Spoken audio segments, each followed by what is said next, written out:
근거 없는 가짜뉴스나 허위 정보 그리고 과장된 전망으로 시장에 불안감을 키우는 것을 경계해야 합니다.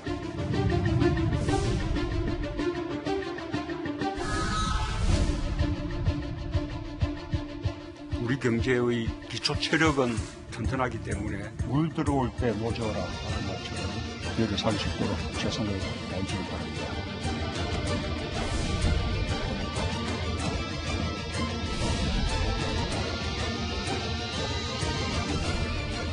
지금 문제되고 있는 가짜뉴스 내지 허위 조작 정보는 이 표현의 자유의 보호범위 밖에 있는 이런 내용들이라고 알고 있습니다.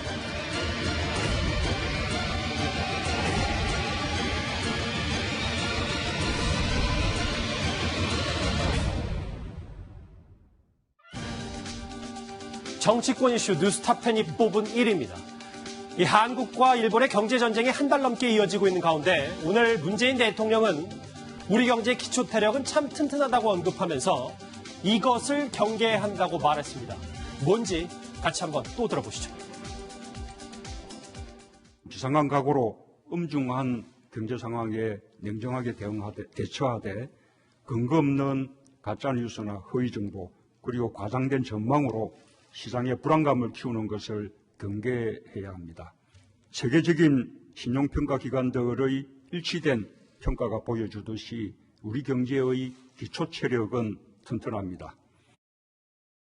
문재인 대통령이 연일 극일 메시지를 쏟아내다가 어제 잠시 좀 냉정해질 필요가 있다고 톤을 다운시키면서 오늘은 드디어 근거 없는 가짜뉴스 시장에 불안감을 주는 거 경계야라고 얘기를 했습니다. 조수진 부장, 네. 동의를 하십니까? 네. 우선 이 가짜뉴스에 대해서부터 좀 설명을 드려야 되겠는데요. 가짜뉴스의 폐가 굉장히 크죠.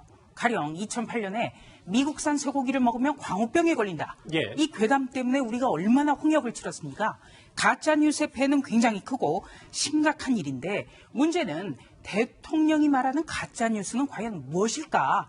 이 부분이 궁금해지는 대목입니다. 왜냐하면 정부 여당이 그동안 공공기관 고용 세습이라든지 탈원전 문제라든지 코드 인사 비판이라든지 일종의 정부 여당의 불리한 문제, 아픈 문제에 대해서는 거의 닥치는 대로 가짜뉴스다. 이렇게 평가를 해왔기 때문에 과연 대통령이 말한 가짜뉴스는 무엇인가? 이 점을 생각해 보지 않을 수 없습니다. 알겠습니다.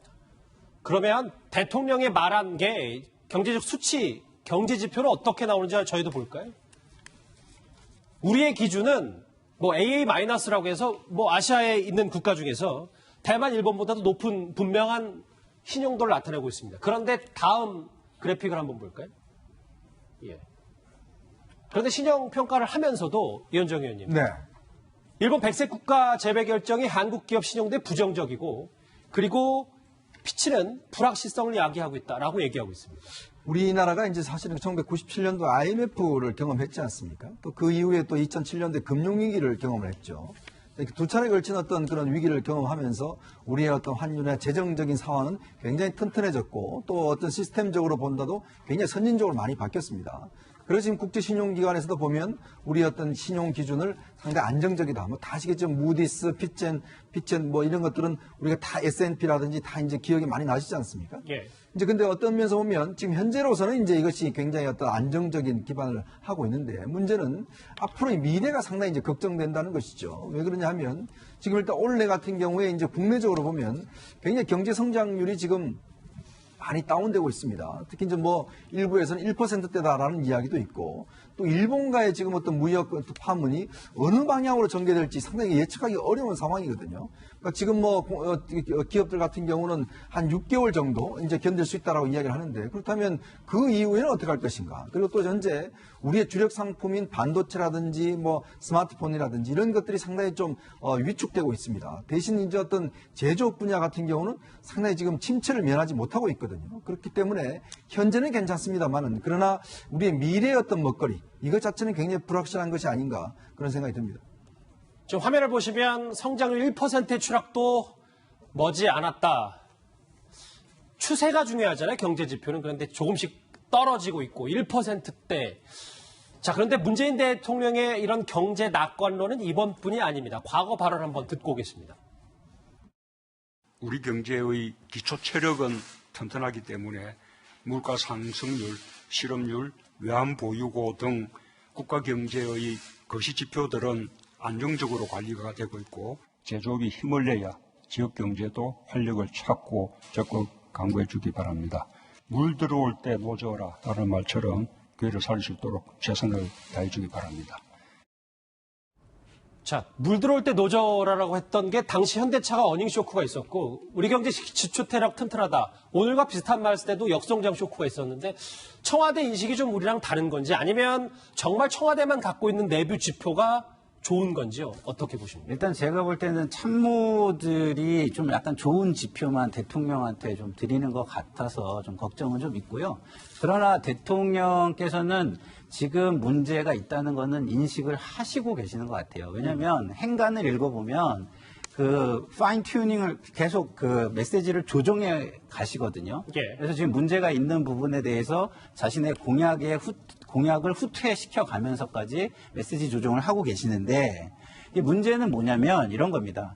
중요한 거는 지금 우리의 산업 구조가 경쟁력이 있느냐예요. 예. 근데 지금의 우리의 산업 구조는 그 미래 산업 구조에 다가가는 데는 굉장히 지금 뒤떨어져 있고 국제 경쟁력이 있는 산업이 반도체 분야뿐이 지금 없다라고 이야기를 하고 있거든요. 그런데다가 미래형 산업으로 신성장 산업으로 가려고 하는데 규제가 너무 많아요. 그래서 그런 규제들이 또 그 과거의 노조들이든가 과거의 산업의 기득권을 갖고 있던 그런 분들이 좀 맡고 있는 형국이기 때문에 지금 제가 볼 때는 저렇게 낙관론만 가지고 하는 거는 관리 차원에서만 해야 되고 진정한 경제를 걱정하는 거는 규제라든가 이런 것들 산업 구조 변경이라든가 이런 예. 거에 좀 힘을 박차를 가해야 한다고 저는 생각합니다. 네, 대통령이 이번 국무회의에서도 올해 들어서 정부 정책적 효과로 일자리 지표가 개선되고 있다. 이렇게 강한 경제에 대한 자신감을 보였습니다. 그렇다면 우리가 팩트체크, 사실 검증을 해봐야 되지 않겠습니까? 자, 6월의 취업자 수는 1년 전보다 28만 명이 늘어난 건 사실입니다. 예. 그런데 문제는요, 이것을 들여다보면 고령자에게 집중이 돼 있고 일종의 공공기관 알바 효과에 그치지 못했습니다. 그러니까 일시적인 아르바이트 효과를 빼면 일자리 창출은 안 된 것이죠. 예. 바로 이런 것이 문제입니다. 이런 것이 정부의 인식과 태도라는 것. 그러니까 우리가 지나치게 우려하는 것도 안 되지만 지금 너무 나간 낙관도 굉장히 금물입니다. 자, 경제 낙관론 얘기를 지금 해봤다면 이제는 문재인 대통령의 가짜뉴스 얘기를 좀 해봐야 될 것 같습니다. 이 가짜뉴스 경계력에 정치권이 주목하는 이유는 분명히 있습니다. 한상혁 신임 방통위원장 후보자가 어제 이 말을 똑같이 했기 때문입니다. 같이 들어보시죠.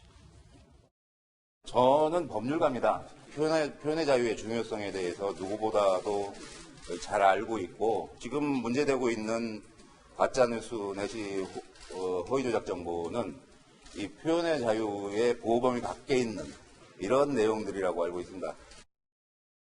방통위원장의 취임 일성이 가짜뉴스이기 때문에 문재인 대통령이 오늘 발언과 하면 정말 최진봉 교수님, 이번 정부가 가짜뉴스와의 전쟁을 선포한 건 아닌가라는 분석도 있습니다. 뭐 그렇게 볼 수도 있는데 이제 가짜 뉴스라고 하는 개념 자체를 저는 이제 허위 조작 정보라고 이름을 바꿔서 부르길 좋아하는데 허위 조작 정보라고 하는 것은 우리 사회에 미치는 영향이 큰 부분은 분명히 있어요. 예를 들면 현대경제연구원에서 가짜 뉴스로 인한 사회적 경제적 비용이 연간 30조 원 든다고 조사를 해서 발표한 내용도 있거든요. 그러니까 물론 이제 일반적인 언론보다는 제가 볼 때는 유튜브나 아니면 이런 이제 그 1인 미디어들이 대체적으로 가짜 뉴스를 많이 만들어내는 진원지로 이렇게 지목이 되고 있는데 정말 팩트가 잘못됐거나 또는 자료를 잘못 인용하거나 아니면 없는 사실을 얘기하거나 이런 부분들은 가짜 뉴스나 허위 조작 정보로 저는 분류할 수 있다고 봐요. 근데 그걸 어떻게 정하느냐 하는 문제는 또 다른 논란이 될 수는 있긴 하는데 그래서 가짜 뉴스가 갖고 있는 사회적 문제점에 대해서는 저는 다 인식할 거라고 봅니다. 그걸 그럼요. 어떻게 예. 구분해내고 어떤 방식으로 그러면 이걸 처벌할 거냐 하는 문제, 이 문제는 이제 논의가 돼야 되겠죠. 그런 차원에서 가짜 뉴스에 대해서 뭐 한상혁 지금 후보자 같은 경우에 그런 차원에서 표현의 자유 범위를 벗어나고 있는 가짜 뉴스에 대한 문제점들을 지적한 것이 아닌가 그렇게 볼 수 있을 것 같습니다. 가짜뉴스 경계력에 대해서 야당의 반발도 만만치 않습니다. 그 목소리 들어보시죠. 청와대가 가짜뉴스 규제에 초점을 맞추고 한상혁 후보자를 지명한 것이라면 그런 의도 자체가 방송통신위원회의 정치적 중립성 그리고 독립성을 훼손하는 일이라는 말씀을 우선 드리겠습니다. 방송통신위원회는 과학기술부나 문화관광부와 합을 맞출 전문성 있는 위원장이 필요한 곳이지 칼잡이가 필요한 곳이 아닙니다.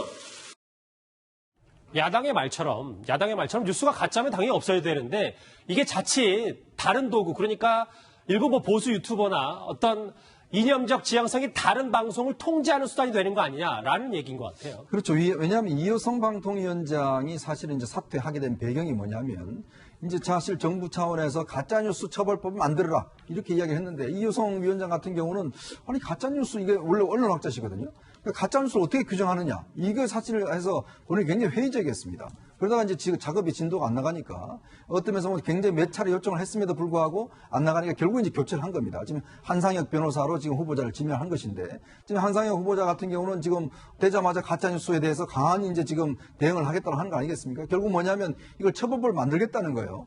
근데 생각해 보십시오. 일단 가짜뉴스라는 게 뭘까라는 데 대해서 이거는 사실은 신밖에 모릅니다. 현재 가짜뉴스가 될 수가 판단할 수 있지만 또 미래는 사실일 수도 있거든요. 예. 예를 들어서 우리가 아시겠지만 코페르니쿠스적 전환 자체다 보면 당시에는 가짜뉴스였어요. 그러나 뒤에 이어서 그 진실로 밝혀졌지 않습니까? 자, 그러면 현재 우리 여당에서 이야기하는 대통령이 이야기하는 가짜뉴스는 결국 정권과 관련된 어떤 이런 것들을 가짜뉴스 이야기할 수 있는 거거든요. 그렇기 때문에 이거를 어떻게 법으로 만들 것이냐 이거는 제가 볼 때는 불가능한 일이라고 봅니다. 왜냐하면 현재 명예훼손법도 있고 다 처벌할 수 있는 수단이 있어요. 근데 그거를 지금 따로 법을 만들어 처벌하겠다? 이렇게 되면요 굉장히 문제가 될 수가 있습니다. 알겠습니다. 관련해서 유튜브 실시간 댓글이 들어왔습니다. 같이 한번 쭉 보실까요? 자, 부디 아무런 전쟁 없이 무사히 돌아오길 빈다. 이 댓글은 아까 청해부대에 관련해서 관련 이 댓글 같고요. 다음 거 보시겠습니다. 쭉 보겠습니다. 자, 비핵화했다가 리비아의 카다피처럼 되면 어떠겠냐? 라는 얘기도 있고요. 조금 더 속도를 내서 넘어가 보겠습니다. 자, 정세현 장관의 논리라면 북한의 미사일은 우리 공격용인데 왜 청와대 대처는 그런 건지 다음 댓글 보실까요? 이 부분을 이 주제니까 좀 넘어가겠습니다. 가짜뉴스를 어떻게 구분할 건가? 트럼프도 자기와 불리한 뉴스는 가짜뉴스라고 하는데 김상현 평론가님 짧게 좀 부탁드립니다. 그러니까 앞으로 사회가 IT 정보화 사회잖아요. 그러면은 표현의 기회나 이런 게 굉장히 많아집니다. 그리고 자유도 굉장히 커져요. 근데 이런 것들을 규제하는데 명확한 기준이 없다면 어떻게 되겠습니까?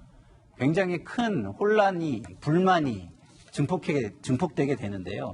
저는 이 기회에 우리는 완전한 실명제가 아니더라도 온라인상에서 그 책임에 부합하는, 그러니까 자유에 부합하는 책임을 질 수 있는 완전한 실명제가 아니더라도 실명제에 준하는 제도를 논의해 볼 때가 아닌가, 저는 이렇게 생각합니다. 알겠습니다. 댓글까지 해서 가짜뉴스를 향해 선전포고를 한 정부 얘기를 해봤습니다.